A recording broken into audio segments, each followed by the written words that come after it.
Welcome to दोलो पूर्णिमा, ओडिशा का special Holi. दोलो पूर्णिमा ओडिशा में फाल्गुन पूर्णिमा के दिन मनाया जाता है। ये एंशिएंट वैष्णव ट्रेडिशन से कनेक्टेड है। राधा कृष्ण के डिवाइन लव और वसंत के वाइब्रेंट आगमन को सेलिब्रेट करता है। हिस्टोरिकली देखें तो इसकी रूट मिडिएवल टेक्स्ट और चैतन्य महाप्रभु के टीचिंग में है, जो स्प्रिंग रिन्यूअल और डिवोशन को रिप्रेजेंट करती है।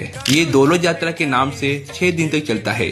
डेटी के आइडल्स राधा कृष्ण या जगन्नाथ एस दोलो गोविंद सुंदर विमान में गांव घर प्रोसेशन में ले जाए जाते हैं। भजन और म्यूजिक के साथ ये एंशिएंट स्विंग फेस्टिवल होली के स्पिरिट को ब्लेंड करता है। होली का स्पिरिट यहाँ भक्ति के साथ मिलता है। नेचुरल ऑबिरा पहले डेटी को लगाया जाता है, फिर लोग एक दूसरे पे अप्लाई करते हैं, फॉरगिवनेस और यूनिटी लाते हुए। और ओडिशा के कुछ क्षेत्रों में गुणी खाई रिचुअल्स भी होती है, जहाँ रॉ मैंगो या गुणी खाया जाता है। स्प्रिंग की टेंगी फ्रेशनेस और सीजनल रिन्यूअल को सिंबलाइज करते हुए स्पेशली वेस्टर्न ओडिशा में